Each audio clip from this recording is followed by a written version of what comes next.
তাকে এতটাই ভালোবেসে ফেলেছিলেন দিলীপ কুমার যে সাগিনা মাহাতোর শুটিংয়ের সময় তার জ্বর হয়েছিল বলে শুটিং বন্ধ রেখে তাকে সেবা করেছিলেন। সঙ্গে ছিলেন সায়রা বানু। কার কথা বলছি বলুন তো? সত্যজিৎ রায় স্বয়ং প্রতিদ্বন্দ্বী সিনেমার পরে তার পিঠ চাপড়ে বলেছিলেন আরও কাজ একসঙ্গে করতে চান। তপন সিংহ থেকে শুরু করে শ্যাম বেনেগাল অবধি প্রথিতযশা পরিচালকদের সঙ্গে তার কাজগুলি সব স্মরণীয় হয়ে রয়েছে। তিনি আর কেউ নন, কল্যাণ চট্টোপাধ্যায়। ব্রিটিশ ভারতের অধুনা পশ্চিমবঙ্গের বহরমপুর জেলায় জন্মগ্রহণ করেন তিনি। বিখ্যাত অভিনেতা অনিল চট্টোপাধ্যায় ছিলেন কল্যাণ চট্টোপাধ্যায়ের কাকা। অনিল চট্টোপাধ্যায় মানেই মনে পড়ে উত্তম কুমার আর শর্মিলা ঠাকুরের সেই অমানুষের দৃশ্যটি। একবার মনে করে নিন অনিল বাবুর কথা। তারই ভাইপো কল্যাণ চট্টোপাধ্যায়। ছোটবেলা থেকেই অভিনয়ের প্রতি বিশেষ আগ্রহ ছিল তার। কনভেন্টে পড়াশোনার পর কল্যাণবাবু পুনে ফিল্ম ইনস্টিটিউটে অভিনয় নিয়ে পড়াশোনা করেন।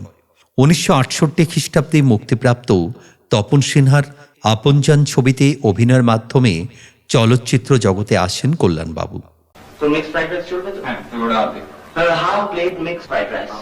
সে সময় সাগিনা মাহাতো, ধন্যী মেয়ে সহ বাংলা হিন্দি মিলিয়ে 400টিরও বেশি ছবিতে অভিনয় করেছেন তিনি। তপন সিংহ ও অরবিন্দ মুখোপাধ্যায় প্রমুখ চলচ্চিত্র পরিচালকের প্রিয় অভিনেতা ছিলেন এই কল্যাণবাবু। অভিনয় করেছেন সত্যজিৎ রায়ের ছবি প্রতিদ্বন্দ্বীতে। তবে ইহান কল্যাণ চট্টোপাধ্যায় এতটাই প্রচারের আলোর বিপরীতে থেকে গেলেন যে কিছুদিন আগে 7ই ডিসেম্বর 2025 তিনি পরলোক গমন করলেন। তখন তার শেষ যাত্রায় সঙ্গী হলেন না ইন্ডাস্ট্রির কোনো ব্যক্তি, কোনো অভিনেতা, কোনো পরিচালক। চুপি চুপি একা একা চলে গেলেন এক আকাশের নিচে সিরিয়ালের কানাইদা। অথচ কল্যাণ চট্টোপাধ্যায়ের জীবন যদি পিছন ফিরে দেখা হয় তাহলে একটু হলেও অনুতাপ হওয়া স্বাভাবিক। কারণ এমন মাপের একজন অভিনেতা সেভাবে কদর পেলেন না। 1942 সালে বহরমপুরে জন্ম হয় কল্যাণ চট্টোপাধ্যায়ের। বাবা দিল্লিতে চাকরি করতেন, ফলে কলকাতায় সেভাবে থাকা হয়নি তার। প্রথমে গোয়ালিয়রের সিন্ধিয়া স্কুলে পড়া শুরু করেন কল্যাণবাবু, পরে দিল্লির মডার্ন স্কুলে। মিস্টার ইন্ডিয়ার পরিচালক শেখর কাপুর ক্লাস ফ্রেন্ড ছিলেন তার। 5 বছর বয়স থেকে হস্টেলে থাকতেন কল্যাণবাবু। সেখানেই নিজের কাজ নিজে করতে শুরু করেন। পরে স্কুলের পড়া শেষ করে সেন্ট স্টিফেন্স কলেজে ভর্তি হন। গ্রাজুয়েশনের পর ফিল্ম ইনস্টিটিউট পুনেতে পড়তে যান 1965 থেকে 1967 সাল অবধি। সেখানে তার অভিনয় প্রতিভার বিকাশ ঘটে এবং আহমিয়া ছবি সংগ্রাম দিয়ে নিজের অভিনয়ের কেরিয়ার শুরু করেন তিনি। পুনেতে কল্যাণবাবুর সহপাঠী ছিলেন শত্রুঘ্ন সিনহা। দীপ্তি নভিলের প্রথম ছবি চিন্তাতেও কাজ করেছিলেন কল্যাণবাবু।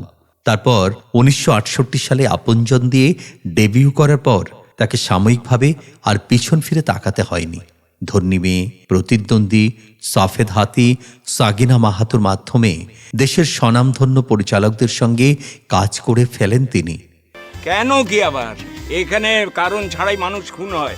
কিন্তু বয়স হলে যেমন সিংহভাগ অভিনেতা আলো থেকে দূরে সরে যান, কল্যাণের ক্ষেত্রেও তার অন্যথা হল না।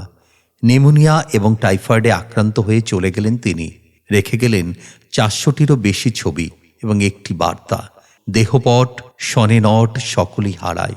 কল্যাণ চট্টোপাধ্যায়ের বেশ কিছু ছবি আপনাদের জানাই, যেমন আপনজন 1968 সালে, প্রতিদ্বন্দ্বী 1970 সালে, সাগিনা মাহাতো 1970 হিন্দি, ধন্যী মেয়ে 1971, আজকের নায়ক 1972, পার সিনেমা 1973, সবুজ দ্বীপের রাজা 1973, শুধু সাগিনা 1974, জন অরণ্য 1976, এক যে ছিল দেশ 1978, সাফেদ হাতি 1978, আদমি আর আওরাত, কাহা কাহা সে গুজর, অন্তর্জলি যাত্রা, গড়মিল, অগ্নিকন্যা, সুরের ভুবনে, রূপবান কন্যা, শূন্য থেকে শুরু, বড়দিন, চাকা, দত্তক, বিধাতার খেলা, একটু ভালোবাসার জন্য, সাধু বাবার লাঠি, the waiting city, Juari, Byomkesh Bakshi, Dui Prithibi, 22 Shrabon, sugar baby, অন্তরে বাহিরে, হিন্দি ছবি কাহানি, কোনো এক রবিবার, আলো ছায়া, দুর্গা, বিনাশ, পোস্টমাস্টার, এরকম প্রায় 400টি জনপ্রিয় ছবিতে কাজ করেছিলেন কল্যাণবাবু, কিন্তু সে সম্মান তিনি পেলেন না। আসলে এটাই বোধহয় বাঙালির একটা দোষ, যোগ্য মানুষ কখনোই যোগ্য সম্মান পেলেন না। আজ যারা চলচ্চিত্রের জগতে দাপিয়ে বেড়াচ্ছে, সত্যি তাদের দক্ষতা কতটা। আসলে ওই যে আগেও একটা ভিডিওতে বলেছি, বর্তমান চলচ্চিত্রের সরকার পক্ষের গায়ক পায় মহানায়কের পুরস্কার। ফলে চলচ্চিত্র জগতের যে অবনতি, এটা চিরকাল ছিল, আছে, থাকবে। তবু যোগ্য মানুষের সম্মান সাধারণ মানুষ চিরকাল দিয়ে গেছেন। আমরা সম্মান জানাই, আমরা শ্রদ্ধা জানাই, আমরা প্রণাম জানাই বিখ্যাত অভিনেতা শ্রী কল্যাণ চট্টোপাধ্যায়কে। আমাদের আজকের ভিডিও এই পর্যন্তই। ভিডিওটি যদি আপনাদের ভালো লাগে তাহলে অবশ্যই লাইক করুন, শেয়ার করুন, আর আমাদের চ্যানেল হ্যাপি সানরাইজ সাবস্ক্রাইব করুন। সম্পূর্ণ ভিডিওটি দেখবার জন্য আপনাকে অসংখ্য ধন্যবাদ।